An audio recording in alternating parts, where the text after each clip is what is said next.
Les Actes des Apôtres, chapitre 24.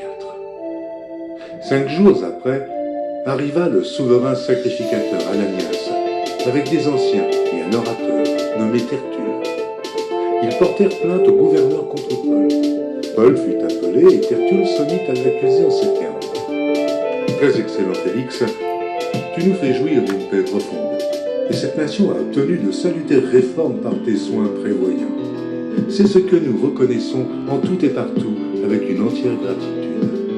Mais pour ne pas te retenir davantage, je te prie d'écouter dans ta bonté ce que nous avons à dire en peu de mots. Nous avons trouvé cet homme qui est une peste, qui excite des divisions parmi tous les Juifs du monde, qui est chef de la secte des Nazaréens, et qui même a tenté de profaner le temple. Nous l'avons arrêté, nous avons voulu le juger selon notre loi, mais le tribun Lysias étant survenu l'a arraché de nos mains avec une grande violence, en ordonnant à ses accusateurs de venir devant toi. Tu pourras toi-même, en l'interrogeant, apprendre de lui tout ce dont nous l'accusons. » Les Juifs se joignirent à l'accusation, soutenant que les choses étaient ainsi.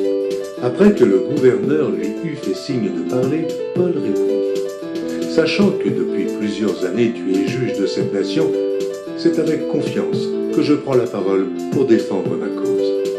Il n'y a pas plus de 12 jours, tu peux t'en assurer, que je suis monté à Jérusalem pour adorer.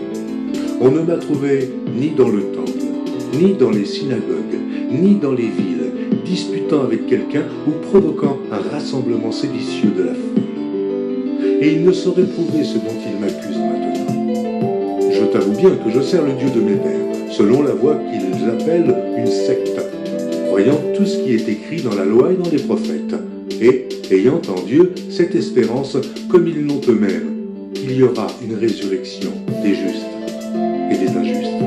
C'est pourquoi je m'efforce d'avoir constamment une conscience sans reproche devant Dieu et devant les hommes. Après une absence de plusieurs années, je suis venu pour faire des aumônes à ma nation et pour présenter des offrandes. C'est alors que quelques Juifs d'Asie m'ont trouvé purifié dans le temple, sans attroupement ni tumulte. C'était à eux de paraître en ta présence et de se porter accusateurs s'ils avaient quelque chose contre moi. Ou bien, que ceux-ci déclarent de quel crime ils m'ont trouvé coupable lorsque j'ai comparu devant le Sanhédrin, à moins que ce ne soit uniquement de ce cri que j'ai fait entendre au milieu d'eux.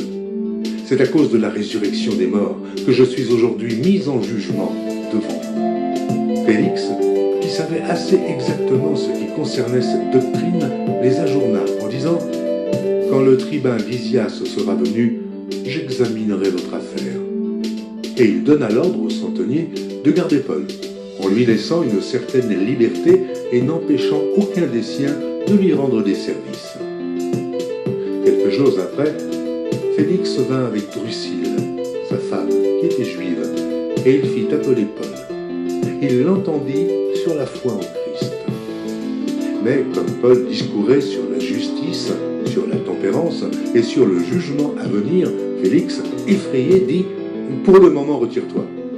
Quand j'en trouverai l'occasion, je te rappellerai. » Il espérait en même temps que Paul lui donnerait de l'argent. Aussi l'envoyait-il chercher assez fréquemment pour s'entretenir avec lui. 2 ans s'écoulèrent ainsi, et Félix eut pour successeur Porcius Festus. Dans le désir de plaire aux Juifs, Félix laissa Paul en prison.